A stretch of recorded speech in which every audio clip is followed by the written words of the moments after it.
Boa tarde, Brasil. Boa tarde, meu povo. Aliás, boa noite já, né? Estamos aqui para começando a live da semana. Vamos receber um convidado pra lá de especial. Eu já anunciei pra caramba. Estou muito feliz de poder conversar com esse mestre da arte brasileira, porque ele não é só ator, ele é escritor, ele é cantor, ele é diretor, ele é uma potência. Então vamos receber Lázaro Ramos.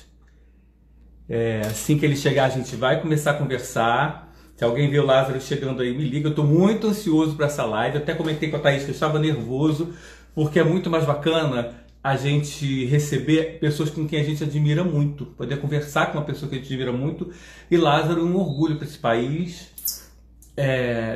Tem muita história para contar, a história de vida dele é riquíssima. Hoje estreia a série Amor e Sorte, da qual ele e Thaís participam. Eles vão fazer o segundo episódio, que vai ao ar na terça-feira que vem. Na verdade, eles seriam o primeiro, né? Eles iam aparecer no primeiro episódio hoje, e aí inverteram essa ordem, umas diretrizes lá da produção do programa, e eles estarão no segundo episódio. Hoje tem Fernanda Torres e Fernanda Montenegro. É um projeto incrível, todo gravado remotamente, então quero que o Lázaro conte pra gente um pouco sobre essa experiência incrível. Lázaro já chegou, não quero perder tempo não, vou chamar logo ele, porque o tempo no Instagram ele não... Assustadora. E aí, Jorge? E... E aí? Que Tava bom aqui escutando receber você você. falar.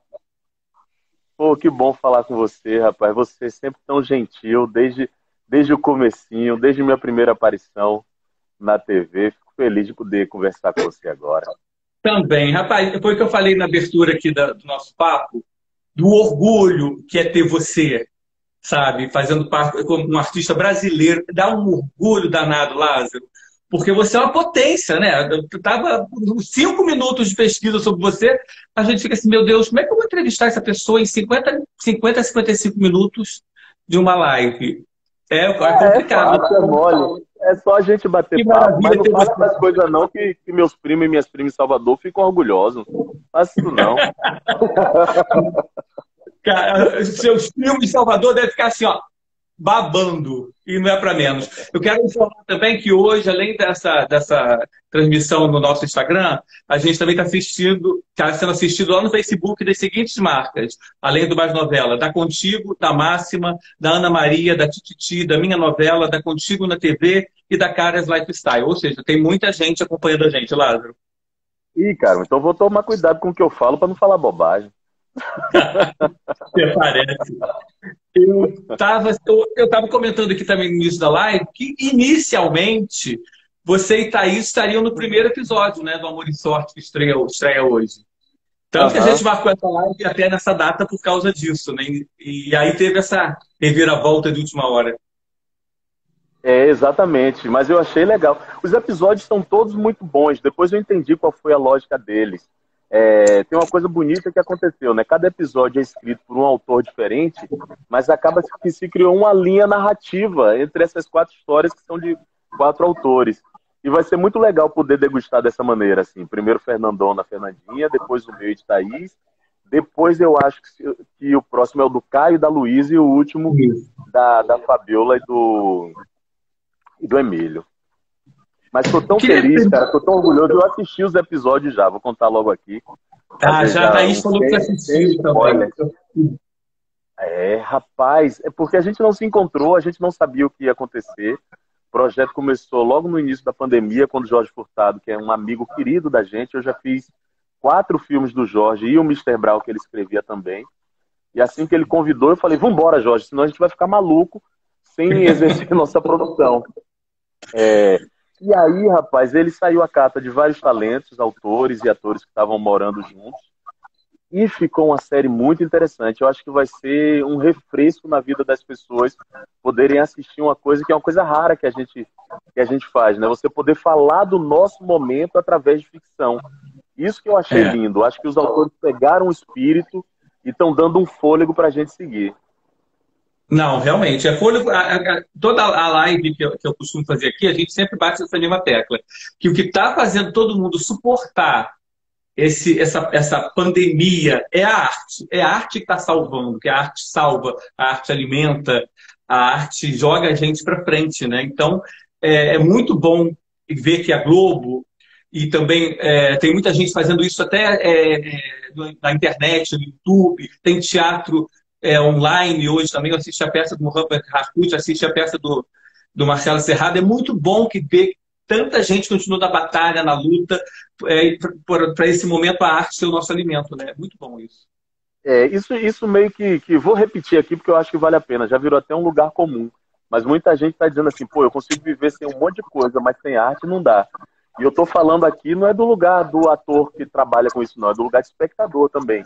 Esses meses Sim. todos, os meus piores momentos, o que me curou foi alguma expressão artística. Foi ouvir uma música, ler o trecho de alguma coisa, acompanhar uma live que despretensiosamente eu vejo e me leva para um outro lugar, eu esqueço que eu estou vivendo, ou então me informa de alguma coisa. É muito bom a gente poder ter esse aconchego nesse momento. Você sabe que esse fim de semana, Jorge, eu estava no fim de semana da crise, né? Eu Ah, passei sábado e domingo com a saudade da família, uma saudade dos amigos, enlouquecido, com bico. Tava com bico, sabe quando você tá fazendo bico de mau humor?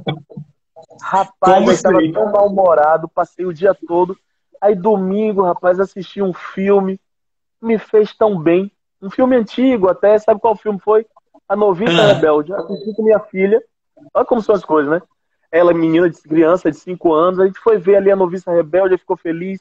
Aí depois vi um seriado com meu filho, depois botei uma música, a gente aqui no quintal ficou dançando. Aí consegui ter um pouquinho mais de fôlego, mas eu tava no domingo do mau humor, tava difícil conviver comigo esse domingo. mas a gente está numa montanha russa, né? É Não tem inevitável jeito. isso, todo mundo está passando por isso. Agora, a Noviça Rebelde também, a Noviça Rebelde não dá para resistir. A Noviça Rebelde tira qualquer um do mau humor. É Mas eu tinha inevitável. esquecido como era o filme. Eu esqueci como era o filme, porque eu Jura? vi, imagina, adolescente, esqueci total. De repente, quando começaram as primeiras imagens, me levou para um outro canto. É bom, né? É muito bom. Não, eu estava assistindo o encontro hoje de manhã, e aí você e a Thaís estavam dizendo que esse trabalho também foi muito bom para vocês, na vida de vocês no dia a dia, né? Que vocês estavam e ajudou a vocês até se reconectarem. Foi, É, total. É como foi impressionante, isso? né? Jorge, deixa eu te dizer uma coisa. A minha trajetória com o Thaís na parceria profissional tem um caminho muito bonito. Porque, assim, o primeiro trabalho que a gente fez juntos foi o Cobras e Lagartos. Tínhamos um ano e É, pouco de relacionamento e o resultado do trabalho foi muito bom, mas a gente não era muito encaixado. A gente não sabia como é. lidar com o outro na profissão. A gente não sabia nem tirar foto de personagem junto. É impressionante isso. Você precisa ver. As primeiras fotos da gente no trabalho têm um sentido e as outras ganharam harmonia. Eu Quando a gente nunca se reparei. reencontrou, pois preste atenção, veja como são as fotos do Mister Brau e as fotos do Cobras e Lagartos. No Mister Brau, eu acho que a gente amadureceu, a gente chegou num outro lugar profissional, juntou com o Topo da Montanha a nossa peça de teatro. Geração Brasil também foi um trabalho que a gente foi muito feliz. E, de repente, a gente descobriu que uma das coisas que nos conecta, além do humor, a gente ri muito junto, é trabalhar juntos. Só que eu acho que o Amor e Sorte, ele bateu, aí tatuou para sempre, porque a gente estava num momento muito delicado da pandemia, que a gente estava sem conseguir administrar casa, filhos.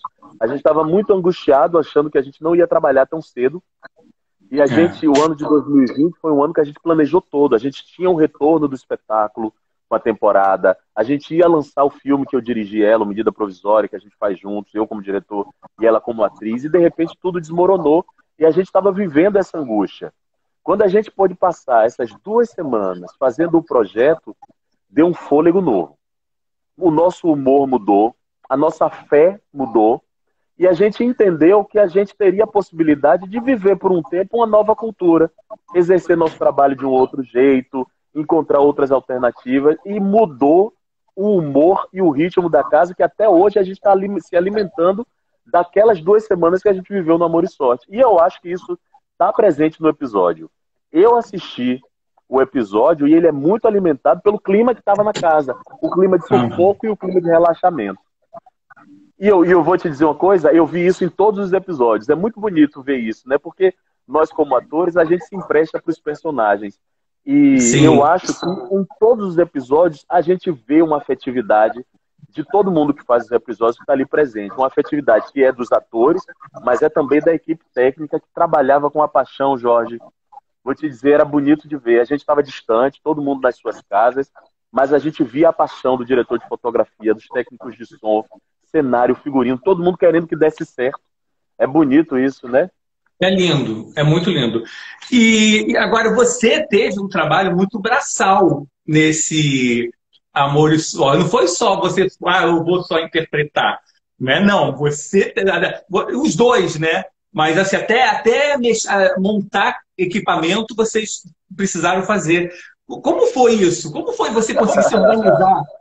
Porque assim, já estava toda a vida familiar, você ainda tinha que pensar na atuação, você dirigiu o episódio, e ainda cuidar dessa parte dessa logística toda. Caramba, deve ter sido um furacão naquelas 2 semanas. Jorge, eu não faço ideia, porque a gente fez uma coisa, a gente fez uma filmagem teste, e o que é que aconteceu? Chegaram 7 malas de equipamento aqui em casa, que já foi, a gente mora numa casa de 3 andares. Então subir essas escadas com 7 equipamentos, a gente falou, tudo bem, são 7, vamos nessa. De repente, quando chegou o dia da filmagem, eu vou entregar os meus amigos, que fizeram por dedicação, para a gente fazer com a maior qualidade, mas chegaram 12 malas de equipamento e 13 malas de cenário e figurino. Eu preciso entregar. E aí, tinha dias, eu vou falar a verdade, assim, no 5º dia, porque a gente filmava de noite, teve um dia que tinha um fio da internet, sabe aquele fiozinho azul? Que eu tinha que levar daqui do 3º andar lá para baixo, para ficar conectado. Mas me deu um mau humor. Eu comecei a brigar com o fio. Que não era nem a coisa mais pesada. Não era o equipamento mais pesado. Mas na verdade, cara, eu vou te dizer, a briga e o mau humor durava muito pouco tempo, porque a alegria de estar realizando era tão boa, né? Jorge, eu não sei o que seria da minha vida se eu não pudesse contar a história. Isso é até preocupante, né? Porque é o que me alimenta de qualquer maneira, seja no teatro, escrevendo livro, atuando na televisão. É o que eu gosto, é a minha grande paixão, é o que me define. Eu não sei me explicar sem ser um homem que conta histórias. Eu fiquei, assim, foi muito bom contar, reconhecer essa paixão, entender que eu sou assim, mas imagina se eu perder isso um dia. Não perde, imagina. Do jeito que você alimenta isso, não tem como perder. Você está sempre se alimentando, você está sempre se renovando, Lázaro. É uma coisa impressionante. Surgiu como ator, aí lançou livro, dirige peça, dirige filme, dirige turnê. Você dirigiu a turnê do Péricles, dirige videoclipe. Do Projota mais recente. Quem não viu, veja um brindo. Quem não viu, veja o Ombrim do Projota, que é um clipe que vale a pena ver. Muito, você está sempre se renovando. Não tem como perder isso. Agora, e as crianças no meio desse caos todo? Foi assim, teve que ter uma organização prévia. Primeiro que a gente filmava de 5 da tarde até 2 da manhã. Então, os 3 primeiros dias, eles foram super compreensivos. Aí era a hora que a gente liberava o tablet, assistia televisão por mais tempo, fazia pipoca, que é uma coisa que sossega ele. Que era o tempo, porque naquela época o exame do Covid não estava chegando com tanta velocidade. Aí quando chegou o exame, que a gente viu que eles estavam sem oferecer risco nenhum, eles foram para a casa da mãe de Thaís e ficaram lá mais 3 dias. Mas depois dos 3 dias que eles ficaram aqui, foi muito impressionante. A gente estava quase na dúvida se mandava eles para a casa da avó ou não. Porque eu acho que foi quando eles finalmente entenderam o que é que a gente faz. Porque eu acho que eles não entendiam qual era a nossa profissão exatamente. O João Vicente passou 1 ano achando que eu era maestro. Eu regia orquestras. Gente, que gracinha. Por causa do filme. Viu um vídeo de um filme que eu fazia, ele achou que era e eu não expliquei direito. Durante um tempo, eles viam as pessoas na rua falando com a gente, pedindo autógrafo e foto, e eles achavam esquisitíssimo. Eles não entendiam o que é que as pessoas achavam tão interessante na gente. Eu acho... E agora eles, enfim, entenderam. A gente pensou até em deixar eles em casa. Gente, porque o João, ele é uma figura, né? Eu adoro as lives da Thaís, em que do nada surge ele para recitar fórmulas matemáticas. Que figura, gente! Que São duas figura. figuras. Eles, quando invadem, eles fazem assim. João vem com fórmula matemática e Maria fica se olhando na câmera. É maravilhoso, que ela só senta no colo e fica fazendo as poses, se olhando, não Que quer lindo, falar, mas ela gente. fica. Que lindo. Agora, esse contador de história que você fala eu acho que é a melhor maneira de você até se autodefinir, um contador de história, ele tá em você desde muito novo, né? Porque assim, com 10 anos você já tinha essa paixão, essa fome por contar uma história, inicialmente atuando, né? Então ele tá em você desde sempre, né? Mas vem da minha família, Jorge. Minha família tem uma história linda. Minha família vem de uma ilha muito pequena no interior da Bahia, no Recôncavo Baiano, chamada Ilha de Pati. Hoje em dia, eu não sei se tem 300 habitantes. A ilha está lá. Nossa. Na minha... E tem uma coisa linda que eles faziam todo mês de setembro, era juntar os moradores da comunidade e irem para o salão de festas apresentarem números artísticos. Quando eu era pequeno, eu assistia aquilo com muita vontade de participar, sempre muito tímido, mas eu achava que o mundo mágico era justamente aquele momento em que todo mundo ia para o meio do salão e exibia alguma coisa artística. Depois disso, a gente ia para a casa da minha avó e todo mundo começava a conversar, contando histórias, rindo. Então, imagina para uma criança vivenciar isso. Eu não entendia o mundo de outra maneira, Jorge. Eu acho que, na verdade, é isso. Eu não tive a opção de ver outra coisa. Eu não vi outra forma de existir no mundo. E aí, quando eu fui pela primeira vez para o salão de festas para apresentar uma coisa, quando na escola, pela primeira vez, eu tive coragem de apresentar um número no teatro, aí eu entendi quem eu era. Aí virou cachaça, né? Aí virou vício, eu não consigo ser de outro jeito. Eu morro de vergonha porque eu encontro gente no aeroporto e eu começo a fazer performance, a contar história. Eu fico falando com desconhecido, é muito cara de pau, é demais. É artista, não adianta. Mas criança, você também era assim? Você já era Criança, eu era. performático? Você, para apresentar um trabalho na escola, não devia se apresentar um trabalho, devia ser um evento, né? Eu, quando tinha apresentação de trabalho, eu era muito exibido. No dia a dia, eu era tímido, mas quando tinha um personagem na frente, absolutamente exibido, amostrado. Amostrado. Aí fazia versinho e falava no meio da escola, contava piada, teve a fase da piada. E engraçado isso, que o fato de eu ter morado em casa também alimentou mais isso. Eu morei em casa e os meus amigos do bairro, a gente se juntava todas as noites para contar história. Cada um estudava numa escola diferente e a gente se juntava para contar história. Mas antigamente tinha mais isso. Eu lembro também da minha infância, coisa que eu mais gostava na vida, quando eu estava de férias, que eu acordava no sítio da minha avó em Santo Antônio de Pádua, quase Minas com Rio, era ouvir aquele cheiro do café e o barulho da falação que vinha da cozinha, que era longe, era um barulho longe. E aí você chegava lá, era aquela falação, uma contando, às vezes várias pessoas contando histórias ao mesmo tempo, e eu sentava lá e via aquilo à noite. Tinha um momento que a minha avó contava história pra gente, uma coisa até meio Dona Benta, do Sítio Capão Amarelo. Amigos gostavam de se reunir para contar história. Hoje em dia, tá todo mundo assim, né? Ou então em grupo de WhatsApp. Essas reuniões são cada vez mais raras, infelizmente. Infelizmente. Agora eu vou te dizer, eu acho que quando chegar essa vacina é o que a gente mais vai estar com saudade. Eu acho que vai ser uma coisa linda. Eu queria ser uma mosca, eu queria ser várias moscas para estar na casa das pessoas quando as pessoas saírem, forem encontrar os amigos, se abraçarem, contar história, poderem fazer viagem de uma forma relaxada, né? Porque a gente ainda está... Assim, tem uma galera que está desrespeitando, está indo se encontrar, mas eu acho que o sabor do dia seguinte ao dia que a gente conseguir imunizar todo mundo vai ser uma coisa inesquecível. Eu já estou planejando o que eu vou fazer, Jorge. Eu já sei o que é que eu quero comer, quem eu quero ver, onde eu vou. Vai agarrar todo mundo, né? Eu também. Eu vou sair pela rua agarrando todo mundo. Eu também. Porque eu sou capricorniano, ascendente em virgem, eu tenho muita coisa ligada à terra, eu sou muito apegado. Então eu gosto de abraçar, eu gosto de tocar, eu gosto de que senta no meu colo, eu gosto de dar beijo na bochecha. Então eu tô sentindo muita falta disso. Meu filho, coitado, ele que sofre aqui. Mas então a primeira coisa que eu fazer é sair abraçando todo mundo. Abraçando todo mundo que eu encontrar. Eu já decidi. Eu tô com medo, Jorge, de sair nu e abraçando todo mundo, porque eu tô querendo tanta liberdade. O meu medo é esse. Eu tô com medo da foto no jornal, eu nu, no meio da rua, abraçando as pessoas. Me dá exclusividade? Pô, eu te aviso. E uma coisa que eu achei maravilhosa é o seguinte: o Lulu Somar. O Lulu Somar foi o primeiro artista que surgiu, né? Na sua vida. Foi. E eu me Na verdade, identifiquei demais.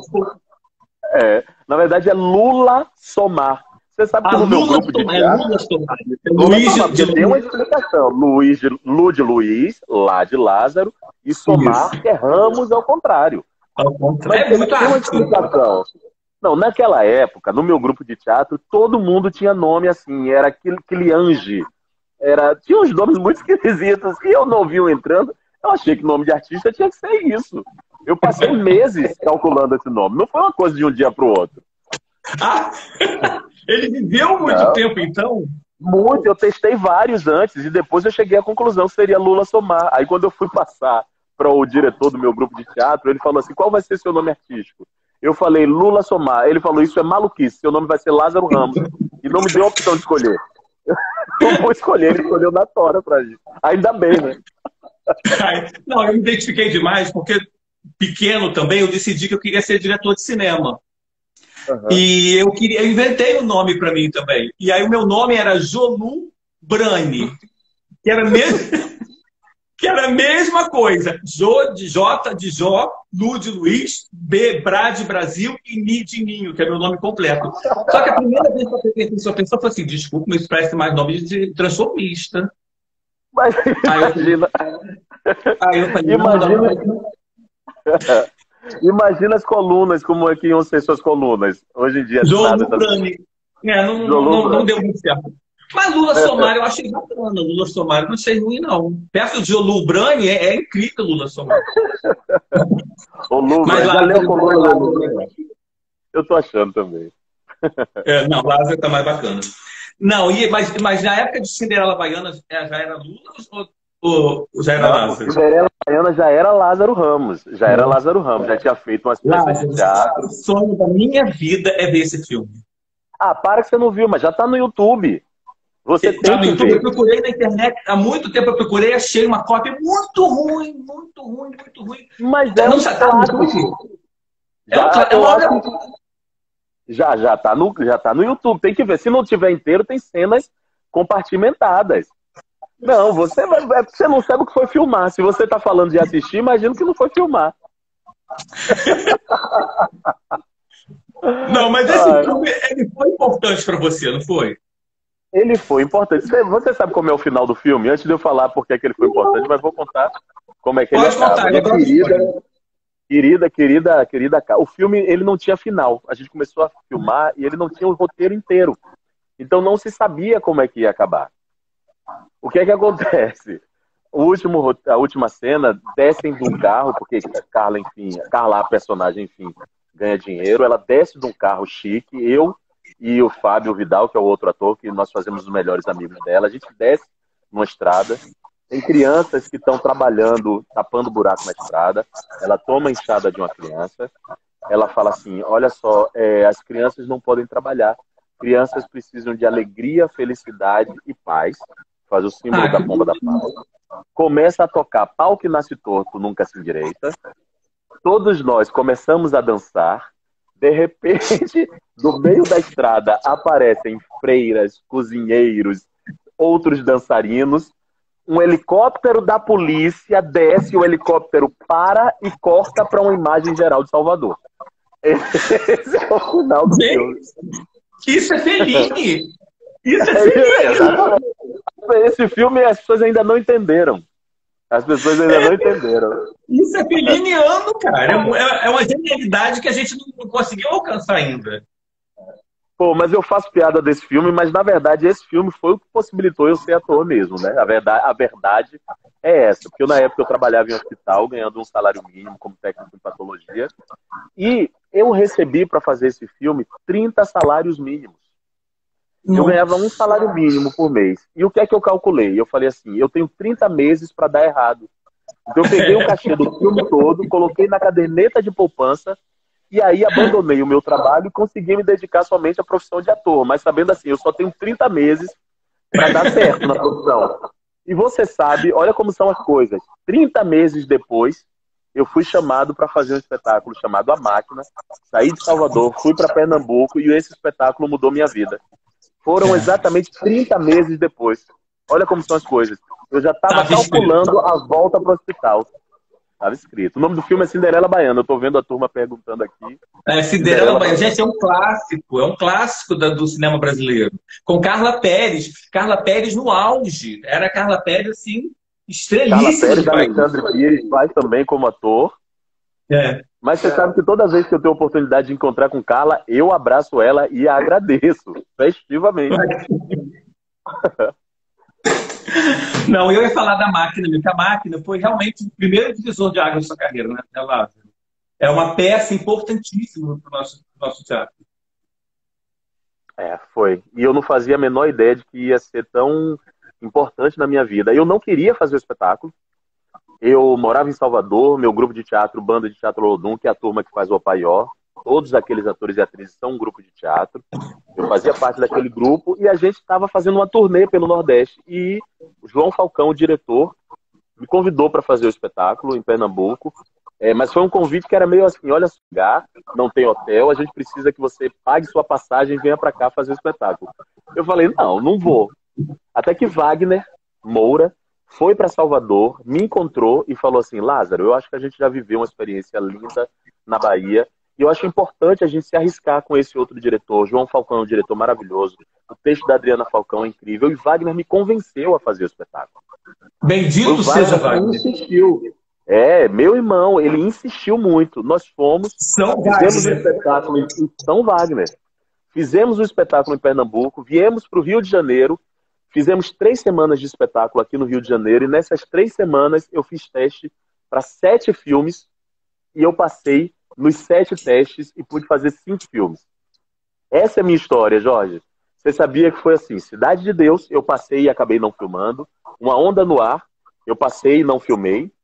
Mas eu filmei Carandiru, O Homem do Ano, As Três Marias, O Homem que Copiava e Madame Satã. Madame Satã. Eu ia falar isso, que de 2002 em diante, você foi o homem do cinema nacional. Foi uma produção assim incandescente. E Madame Satã, que é uma das atuações mais formidáveis da história do cinema. É um filme tão impressionante. Eu vi 2 vezes, uma vez no cinema e tempos depois um amigo meu me trouxe uma fita para eu rever. É um filme impressionante. E a sua atuação, a sua entrega, é uma coisa impressionante. Eu considero Madame Satã o Coringa por Joaquim Fênix. Nossa. Do que se refere assim, a entrega. É uma coisa impressionante. E o personagem real, né, Lázaro? Além de tudo, era uma responsabilidade grande. Muito orgulho desse filme, uma responsabilidade grande.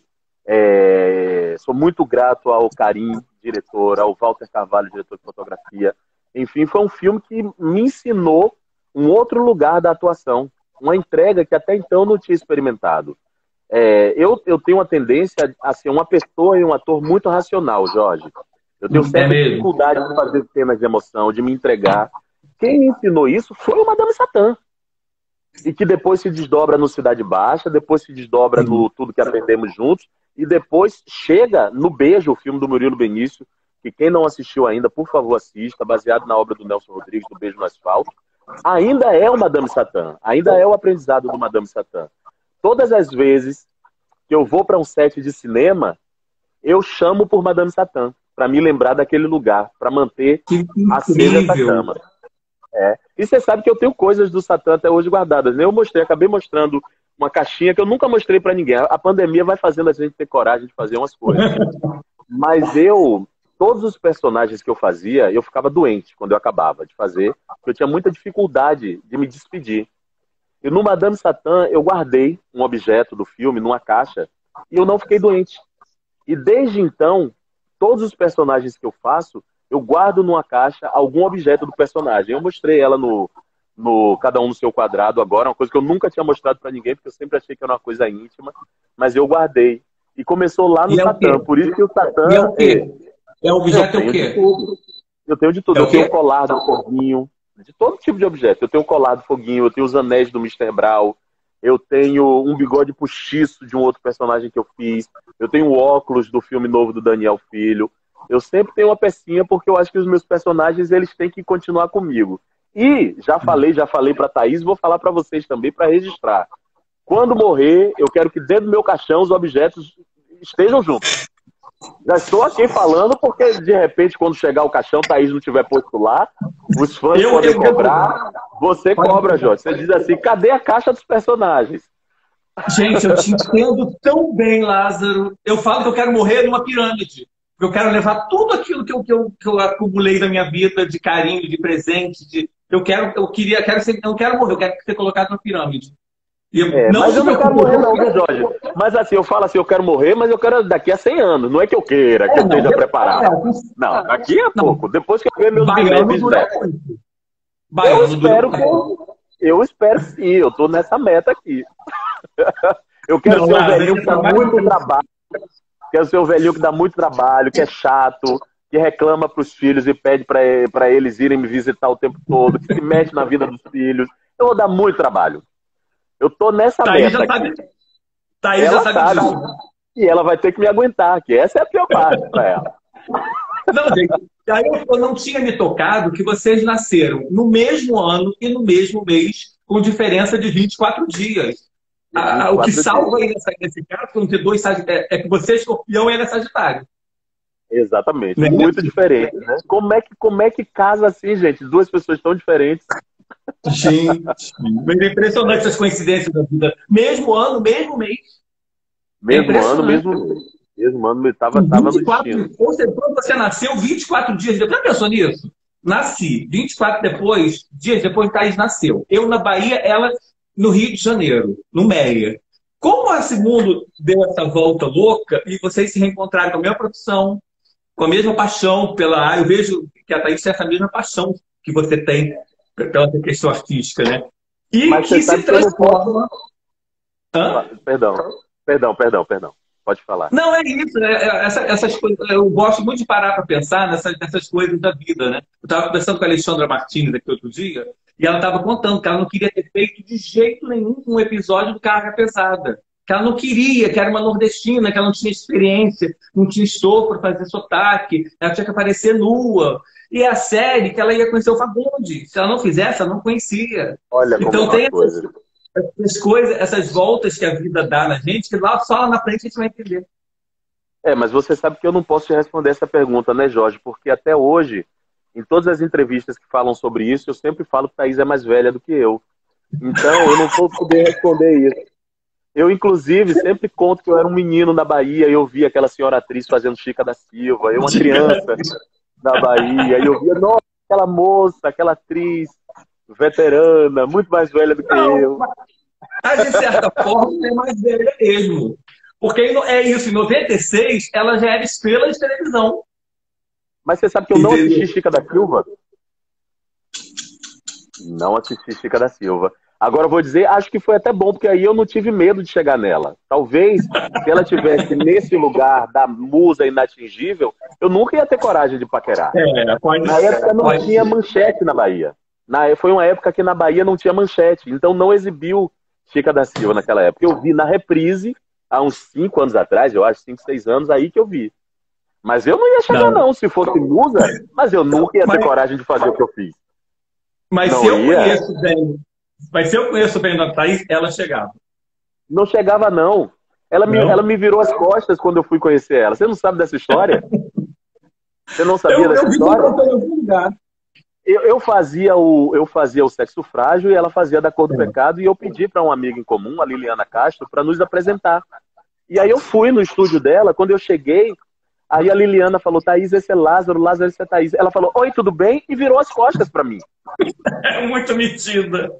E eu achei esquisitíssimo. Depois eu soube, olha como são as coincidências, que ela, uma semana antes, tinha dado uma entrevista para o Video Show, saudoso Video Show, sinto saudade do Video Show até hoje. O Video Show, ela tinha exibido uma matéria que perguntaram assim, qual é o negro mais interessante da TV? E ela tinha falado no meu nome, mas eu não assisti. E ela achou que eu assisti e que eu fui atrás dela por isso. Sem saber que eu já estava de olho há muito mais tempo. Muito antes do Video Show. Não, muito bom. Não, e o sexo frágil, cara, você citou agora, é outro momento seu, assim, sensacional, porque eu, até você fazer o sexo frágil, ficava muito impressionado com você mais como ator de cinema, um ator mais sério, né? Assim, e aí nisso você chega com Priscila, Unbelievable, que é Unbelievable. inesquecível. O que que você guardou da Priscila nessa caixa? Da Priscila? Meu Deus. Ah, eu tenho um colar.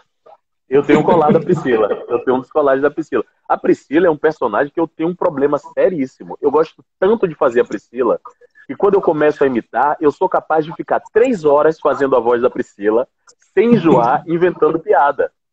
Eu tive o presente, a alegria de poder fazer a Priscila de novo no Mister Brau, porque eu sou louco por ela. Eu amo a Priscila. Eu tenho medo de ser aquele ator mais velho, sabe, que já não tem mais cara de menininha e achar que eu ainda posso fazer a Priscila, que é uma modelo de 15 anos de idade. De tanto que eu gosto. Que é a cara da Gisele Bündchen, né? Segundo ela. É a cara da Gisele Bündchen. Brichos, foi. Era muito divertido aquilo. Que saudade eu tenho do sexo frágil, gente. Ah, eu morro de vontade de fazer de novo, de reencontrar aquela turma em alguma coisa, algum projeto. De fazer o sexo frágil 20 anos depois, o que é que aconteceu com ela. Mesmo. Ia ser maravilhoso. Não, tem muita gente falando aqui por que não fizeram uma série de Foguinho e Ellen. Porque ainda tinha muita lenha para queimar ali dentro dos dois. Tinha muita lenha, que nem o Mister Brau, né? O Mister Brau eu acho que acabou precocemente também. Você acha? Eu acho. Eu acho que dava para fazer mais um pouquinho. Ou pelo menos um filme. Eu tinha muita vontade de fazer um filme do Mister Brau. Tem algumas histórias ali que dá para contar. Eu fico imaginando o que seria aquela turma do Mister Brau hoje. Que histórias a gente não ia contar, né? Tanta coisa para contar ainda. Não, e o Mister Brau, uma coisa que eu achei mais... Mas, por outro lado, tem uma coisa que é boa, né? Quando você faz um personagem assim, que você gostou tanto, que tem o carinho do público, e que você não vai até o esgotamento, você recebe um carinho que é eterno. O encontro que eu tenho com as pessoas, por causa do Mister Brau, por causa do Foguinho, por causa do Opaió e por causa do sexo frágil, eu não sei se a gente esgarçasse a corda, se o carinho seria o mesmo. Eu fico muito emocionado até hoje. Às vezes eu tô vendo aqui, eu tô lendo as pessoas, um monte de gente falando Foguinho, Priscila, Mister Brau. Olha aí, Mister Brau. Acabaram de falar agora de novo. É lindo isso, né? Eu acho que é uma coisa que vai ficar para sempre na carreira. Isso é lindo. Eu nunca pensei que eu pudesse viver isso, sabe? Eu vi, assim, os atores mais velhos, por exemplo, o Senhorzinho Malta, aquele personagem gago do Fagundes. Quando eu era criança lá em Salvador, eu vi os atores da televisão, eu dizia, gente, que legal, né? É um personagem que vai ficar em mim para sempre, esse personagem que eles fizeram. Será que um dia eu vou viver isso? E de repente aconteceu, né? E qual foi a emoção que você sentiu quando você contracenou pela primeira vez com um desses atores que você tanto admirava lá atrás? Olha, a primeira foi Dona Fernanda Montenegro, né? O primeiro trabalho que eu fiz na Globo foi o Pastores da Noite. Eu fiquei muito ansioso para contracenar com ela, muito ansioso mesmo, admirava há muito tempo. E ela... Vou contar 2 histórias que eu acho importante falar. 3, na verdade. Falar da Dona Fernanda Montenegro, da Marília Pêra e do seu Milton Gonçalves. Nossa! Vou contar as 3 histórias. Dona Fernanda Montenegro, a primeira cena que eu fiz com ela é uma cena que eu decorei o texto dela e até hoje eu estou balbuciando o texto dela. Eu falo o meu e ela começa a falar e eu tô com a boca assim, ó. Repetindo o texto. Isso foi em 2002. 2002. Eu fico repetindo o texto dela de tanta admiração que eu tinha por ela. E em alguns momentos eu paro de fazer o personagem para assistir ela. Eu fico assistindo ela. Porque ela tem E eu tive um encontro no meu primeiro trabalho e mais recentemente no Mister Brau. E no Mister Brau eu vi que ela mantém a mesma característica. Ela é incansável. E ela nunca faz um take igual ao outro. Ela vai naquela paixão por ser atriz, que é uma coisa admirável. Dona Marília Pêra foi lindo, porque quando a gente fez o Foguinho, ela fazia Malu e eu fazia o Foguinho, ela, quando entrava em cena, ela era mais criança do que eu. Ela brincava. E chegou ao ponto de uma atriz com tanta experiência, com a idade dela, eu me senti à vontade para, numa cena, improvisar puxando ela pelo pé. E ela se jogou no chão, e ela ia se arrastando e continuou a improvisar. E é uma das cenas que eu mais tenho orgulho de ter feito, porque é daqueles encontros da sintonia, onde não importa o tempo de experiência, não importa a diferença de idade, são dois colegas trabalhando e apaixonados pelo que fazem. E eu vi isso na Marília, e eu quero manter isso para sempre na minha vida. E o seu Milton Gonçalves, que já é uma referência de muito tempo, quando ele entrava em cena, é um senhor ator que está em cena, e a gente aplaude a cada fala dele, a cada coisa que ele faz. E foi muito bom ver isso com esses atores de outra geração. Foi um ensinamento. Eu sonho em um dia poder ter essas características desses atores. Você acha que não tem?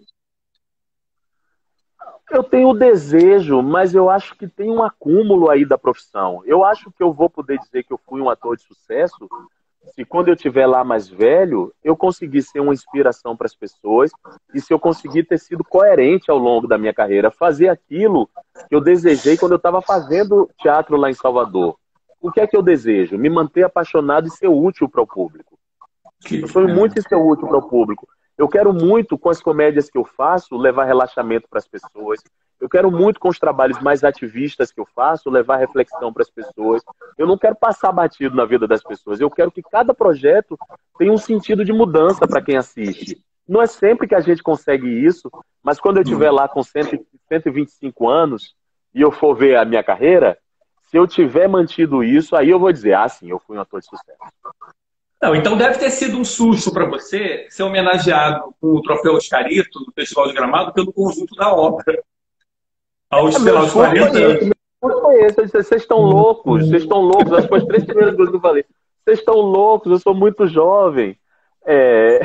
Mas fiquei muito feliz porque é um incentivo também, assim. Eu ouvi uma frase, quando eu era pequenininho lá em Barbacena, lá em Salvador, da minha diretora de teatro, querida amiga Chica Carelli. Olha como são as coisas, né? Como a gente precisa aprender. Eu tinha tido um espetáculo de teatro que o nome era Um Tal de Don Quixote, e eu fazia Sancho Pança, e a primeira crítica do espetáculo foi Um Tal de Sancho Pança, trocando o nome do espetáculo, falando que o grande destaque do espetáculo era eu.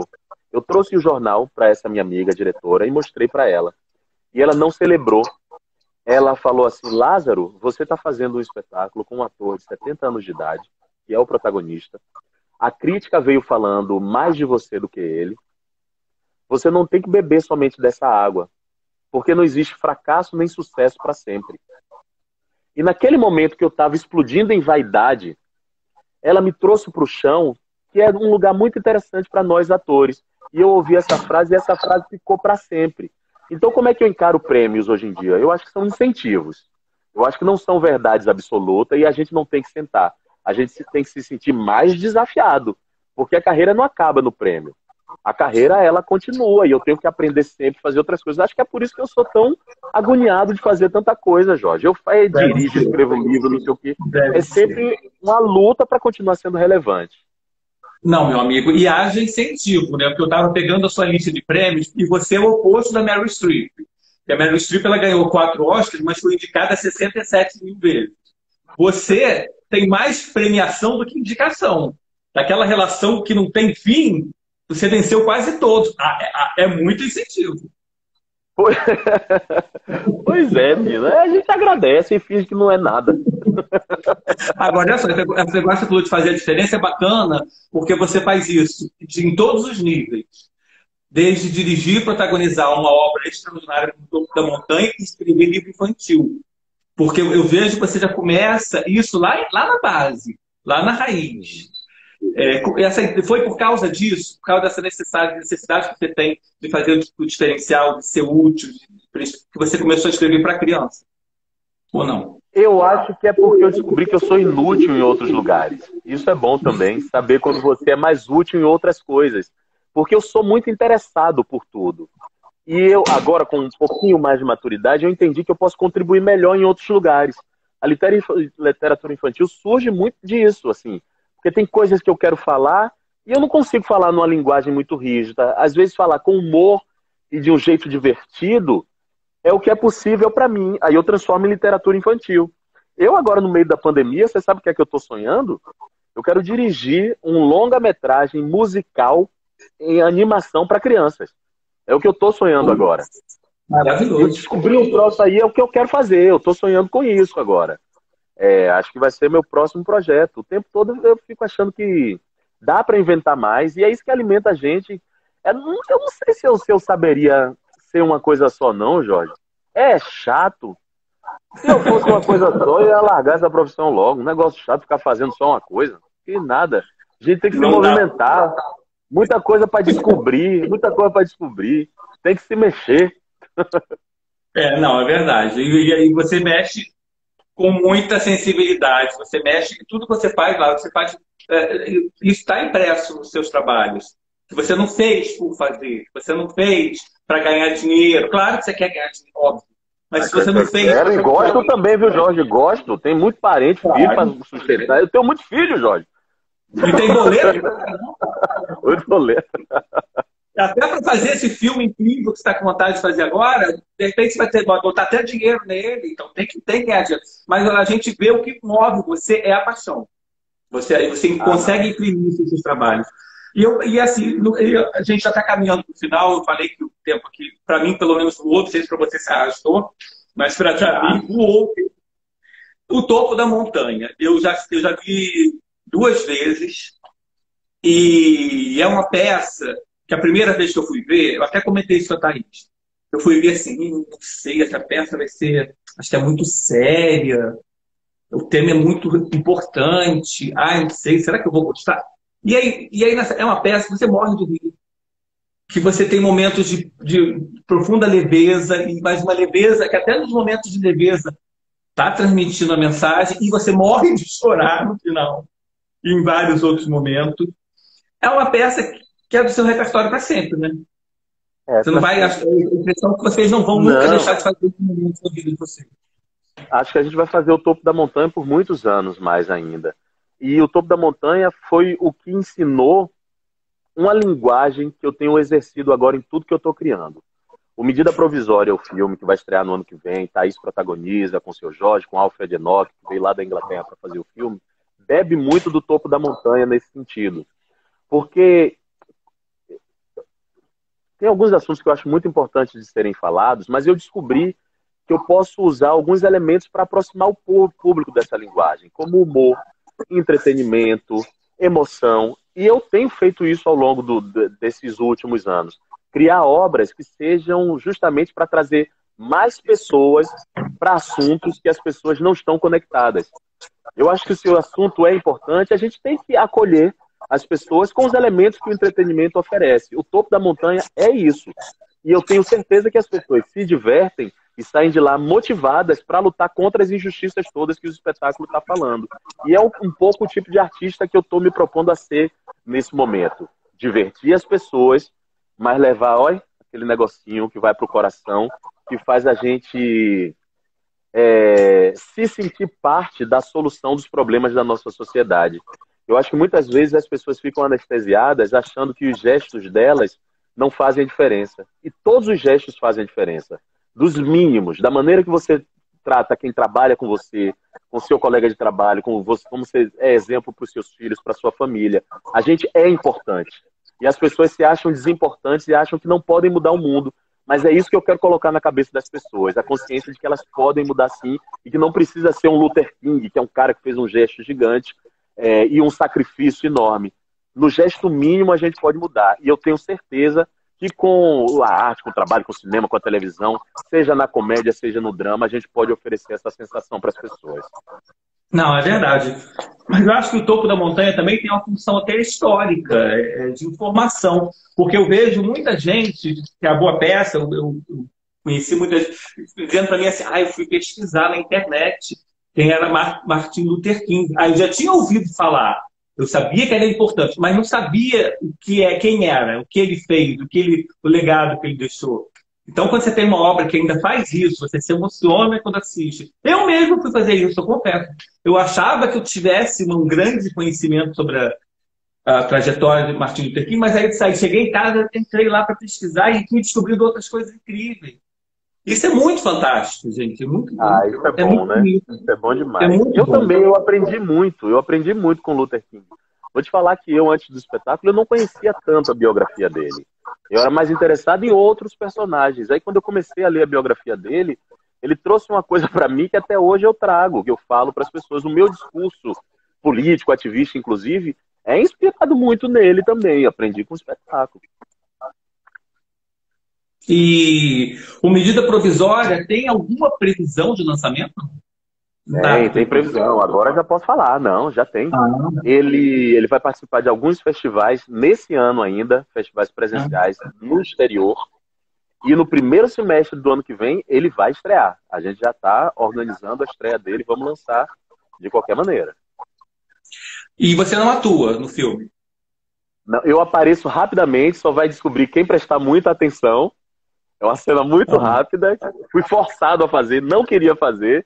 Fui obrigado a fazer. Mas não precisa. No elenco do filme, não precisa. Um filme que tem Thaís Araújo, Seu Jorge, Alfred Enoch, Adriana Esteves, Renata Sorrah, Não. Hilton Cobb. Eu vou fazer o que lá? A melhor coisa que eu posso fazer é ficar atrás das câmeras. Mas tem vontade de fazer um filme e também e atuar? Ou por enquanto você prefere. Menor vontade.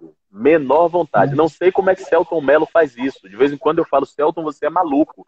Eu prefiro ficar atrás das câmeras e dirigir. Eu não sei se eu tenho essa disciplina, não. O Amor e Sorte foi isso, mas é porque foi um caso de exceção. Mas o tempo todo Sim, eu fico dele, não parei. não teve muita opção também, né? Não teve muita opção. Não, então de repente você pode criar agora a sua linha Lázaro Ramos estilo Hitchcock. E todo filme que ele aparecia, que ele dirigia, ele aparecia em alguma ceninha. É divertido, inclusive, você assistir o filme e procurar o Hitchcock onde ele aparece. De repente, mas Lázaro Ramos. Nada melhor do que uma equipe, Jorge. Eu vou aproveitar aqui para falar isso. Assim, eu tenho feito alguns trabalhos remotamente, o Amor e Sorte foi remotamente, mas nada substitui esses técnicos todos que nesse momento estão tendo que estar em suas casas ou trabalhando em outras condições de trabalho, tendo que se reinventar. A função de cada pessoa num set de filmagem é imprescindível. Assistente de direção, assistentes técnicos de som, de câmera, são fundamentais. Quero deixar, inclusive, aqui meu abraço, minha gratidão por esses técnicos que o tempo todo estão fora dessa telinha aqui e que estão fazendo com que o público receba essa magia todos os dias. Pois é, e com isso, assim, tinha muita gente que mandou essa. Né, não era nem pergunta, era mais assim, queixa. Lázaro Ramos não faz uma novela inteira desde Geração Brasil 2014. Você tem noção que faz tanto tempo assim? Tenho noção e estou morto de saudade, sabia? É isso que eu ia perguntar. Morto de saudade, morto de saudade. Ou você vai querer fazer Selton Mello, já passar 12 anos, sei lá, 15 anos fazendo novela? Não, mas é o que aconteceu. Eu fiz o Geração Brasil, foram 4 anos de Mr. Brau, não esqueçamos, 4 anos do Mr. Brau. Aí eu fiquei 1 ano dirigindo o meu filme, aí entrei em Aruana e a pandemia chegou. Foi isso que aconteceu. Você faz Aruanas, a segunda temporada. Aruana 2. Gente, que série espetacular. Eu fui ver, eu até brinquei isso no Thaís, que eu fui ver a série numa postura mesmo que eu fui ver o Topo da Montanha. Eu falei, ai meu Deus, vai falar de muita tecnologia, aí eu quero coisa séria, mas eu quero também me distrair, não sei se eu vou assistir. Aí eu não assisti no Globoplay, eu resisti. Quando eu vi o primeiro episódio na Globo, que eu pirei, eu corri pro Globoplay e assisti tudo em menos de 1 dia e meio. Não, e a série vai esquentando, né? É muito legal. A cada episódio você vai ficando mais preso nela. E a segunda temporada tá muito legal. Tô doido pra gente terminar de filmar. E com fé em Deus fazer uma novela uma hora dessa. Tô com saudade mesmo. Eu adoro. Eu fui muito feliz em todas as novelas que eu fiz. Das que tiveram mais audiência, as que tiveram menos audiência. Pra mim, pessoalmente, sempre foram muito importantes. Gente, eu amo a sua parceria com o Luiz Miranda em Geração Brasil. Eu amo. Aquilo é maravilhoso. Dorothy é maravilhoso. Dorothy é mãe de Priscila, não é? Dorothy tinha que ser mãe de Priscila. A gente tinha que fazer isso. Gente, Lázaro, não tenho mesmo como te agradecer. Muito, muito, muito obrigado. O papo foi maravilhoso. Quero agradecer todo mundo que assistiu a gente. Eu esqueci até de dar adeus já para o povo do Facebook. O Facebook ia desligar a transmissão lá às 18h50, mas Eu quero agradecer todo mundo que assistiu e agradecer muito, muito a você por essa entrevista. Que orgulho. Muito obrigado. Ô Jorge, eu que agradeço e agradeço o apoio que você sempre está dando para a gente, sempre divulgando os nossos trabalhos. Você sabe que vocês têm uma função primordial para a gente, né? Que é criar essa conexão com o público. Você é um cara muito respeitoso sempre. Você é um cara que eu, ó, baixo minha cabeça, agradeço. E meu nome e meu nome da minha senhora também, da minha esposa também, que é uma pessoa que sempre é muito acarinhada e respeitada por você. Obrigado de verdade. E obrigado para todo mundo que assistiu. Beijo para vocês, amo vocês. Quero contar muitas histórias ainda para vocês. Vai sim, se Deus quiser. Manda um beijo para a família toda. Beijão, Lázaro. Fique bem. Beijão, obrigado. Valeu.